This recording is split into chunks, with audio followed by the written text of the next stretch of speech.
Assalamualaikum warahmatullahi wabarakatuh. Selamat pagi, semangat pagi untuk semua para siswa-siswi di kelas 12. Saat ini saya akan menjelaskan mengenai pembelajaran mengenal teks kritik dan esai di tingkat SMA.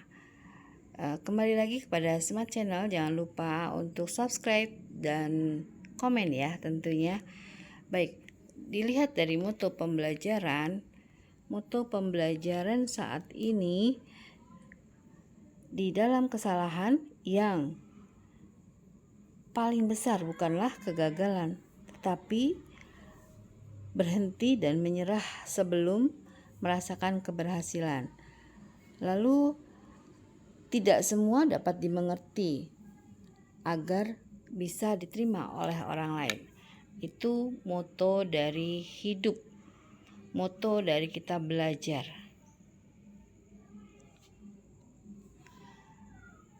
Di sini di slide kedua saya akan menjelaskan mengenai kompetensi dasar.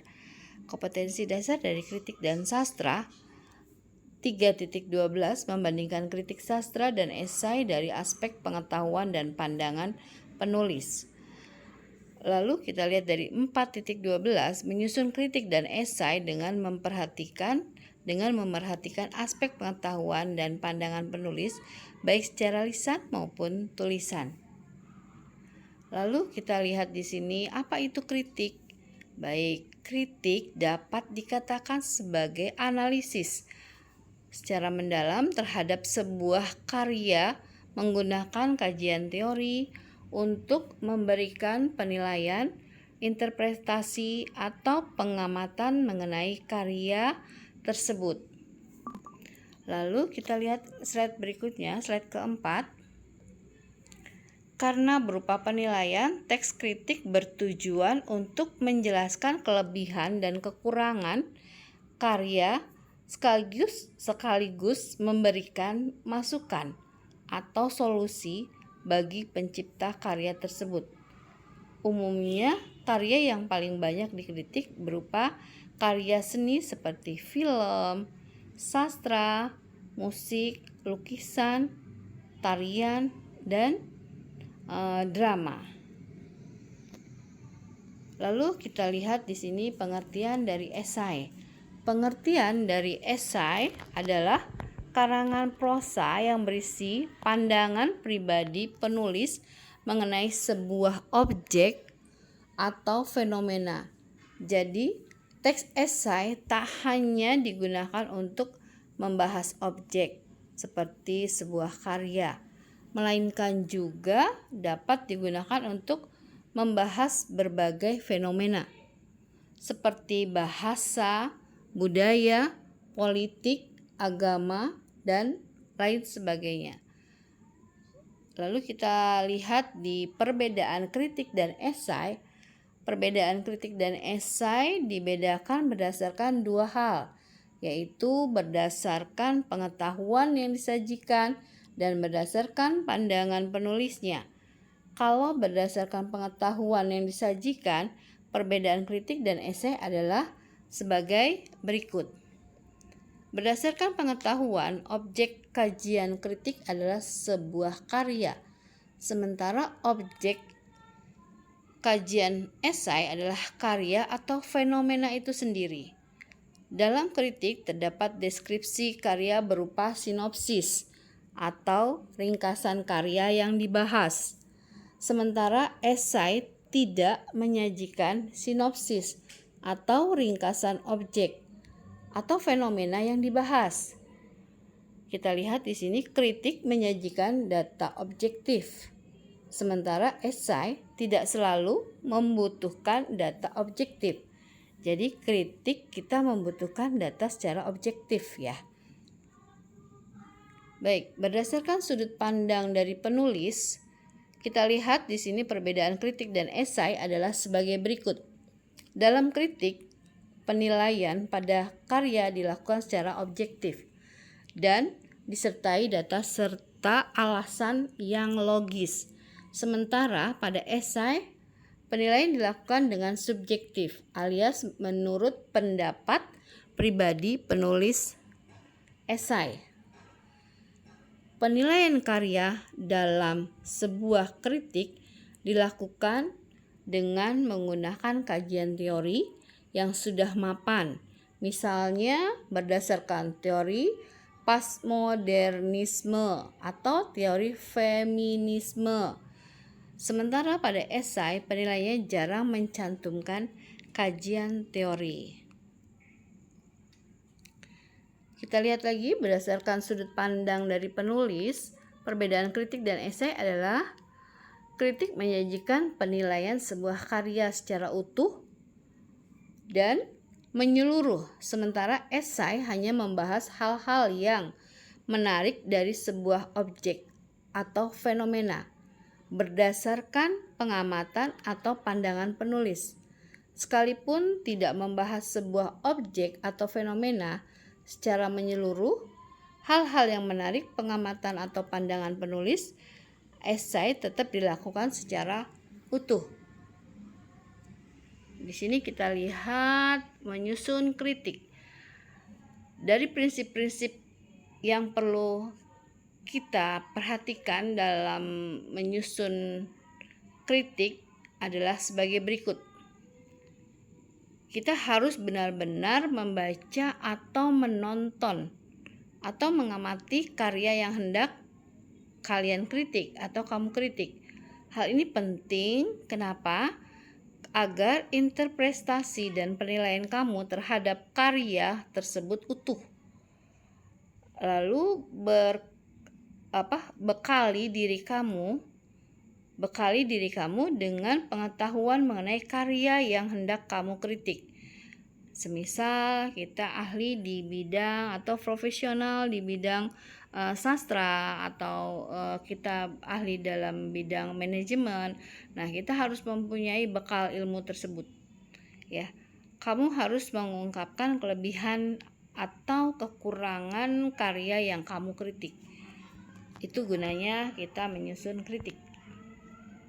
Lalu dari sini kita lihat kembali dari menyusun kritik, kita bisa memberikan solusi atau masukan bagi pencipta karya yang kamu kritik atau sebuah buku yang kamu kritik.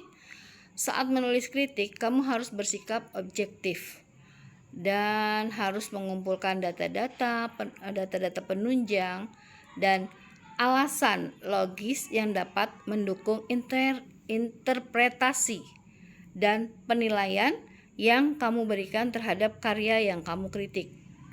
Lalu bila perlu kita menggunakan kajian teori yang relevan untuk mendukung penilaian tentunya ya. Dan di sini kita lihat lagi secara untuk menyusun esai. Dalam menyusun esai, kita harus jeli dalam menemukan aspek-aspek menarik dari sebuah objek atau fenomena yang saat ini sedang dibahas atau yang kamu bahas, yang seringkali luput dari perhatian orang lain. Lalu bekali juga diri kamu dengan pengetahuan mengenai aspek-aspek menarik dari objek atau fenomena yang saat ini sedang berkembang atau sedang aktual yang hendak kamu bahas.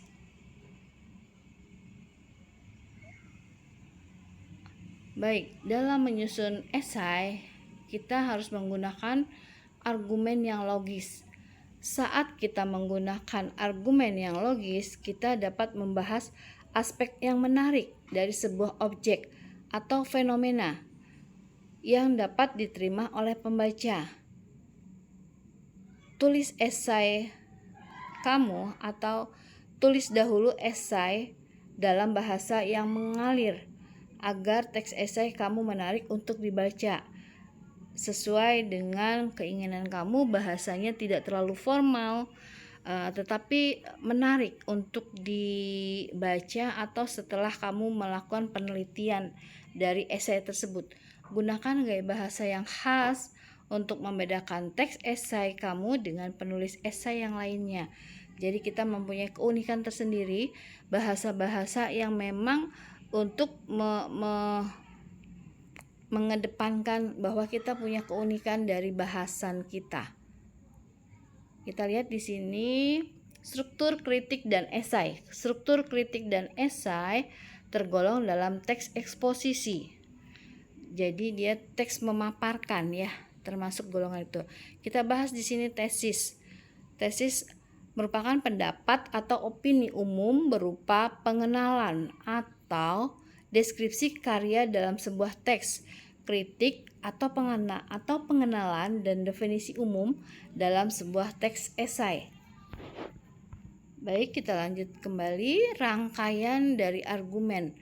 Rangkaian argumen merupakan bagian dari teks kritik atau teks esai yang berisi pendapat penulis sebagai penjelasan khusus dari teks umum yang sudah dipaparkan sebelumnya. Dalam teks kritik, bagian ini banyak memuat data, fakta, dan teori yang teruji untuk mendukung argumen penulis. Sementara dalam teks esai, pada bagian ini tidak akan ada banyak fakta atau data karena argumen penulis biasanya masih memiliki hipotesis baru. Pengamatan baru di sini ya, hipotesis. Lalu kita lihat di sini penegasan ulang. Penegasan ulang dalam teks kritik dan teks esai merupakan perumusan kembali secara ringkas mengenai tesis dan berbagai argumen yang telah disampaikan penulis pada dua bagian sebelumnya. Penegasan ulang ini dilakukan untuk menyilangkan kembali antara teks awal dan rangkaian argumen penulis menjadi kesatuan ide secara utuh yang dapat dicerna oleh pembaca. Di dalam penegasan ulang, pada teks kritik, bagian ini juga dapat berisi penilaian akhir dan saran konkret penulis mengenai karya yang sedang dibahasnya. Sementara dalam teks esai, biasanya pada bagian ini akan memuat solusi alternatif yang dapat menyelesaikan permasalahan yang dibahas. Baik, slide selanjutnya kita lihat dari kaidah kebahasaan, kritik, dan esai. Dalam kaidah kebahasaan, kita lihat di sini kritik dan esai dapat menggunakan pernyataan-pernyataan persuasif. Persuasif mengajak ya. Misalnya dalam kritik kamu akan menemukan kalimat seperti, bukankah sebaiknya alur linear lebih baik digunakan dalam cerita seperti ini. Sementara dalam esai, contohnya adalah lebih baik mencegah daripada mengobati. Itu perbedaan dari pernyataan ya dibahas dengan kaidah kebahasaan. Jadi kritik dan esai itu mempunyai pernyataan-pernyataan secara persuasif. Oke. Masih di slide kaidah kebahasaan, kritik dan esai. Kita lihat di sini bisa menggunakan pernyataan-pernyataan secara persuasif, misalnya banyak menyisipkan pernyataan berupa fakta untuk mendukung dan membuktikan kebenaran argumentasi si penulis. Biasanya penulis akan mengutip pendapat ahli atau mencantumkan data resmi dari penelitian yang berkaitan dengan topik yang dibahasnya. Misalnya dalam kritik karya sastra, penulis mengutip ahli filsafat dalam analisanya, atau dalam teks esai, penulis mengutip data yang sudah dihimpun oleh pihak berwenang mengenai kondisi COVID-19 yang saat ini sedang kita alami di Indonesia. Lalu kita lihat lagi kaidah kebahasaan dari kritik dan esai. Kita dapat menggunakan ungkapan dan pernyataan yang bersifat mengomentari atau menilai. Misalnya dalam teks kritik sastra, penulis memuji kemampuan pengarang dalam mewacanakan tema yang diangkat dalam novelnya. Sementara dalam teks esai contohnya adalah sepertinya pemerintah masih belum serius menangani kasus COVID-19 yang semakin meningkat di Indonesia. Alhamdulillah sudah agak tertangani saat ini ya. Oke, kita lihat lagi di kaidah kebahasaan kritik dan esai slide berikutnya.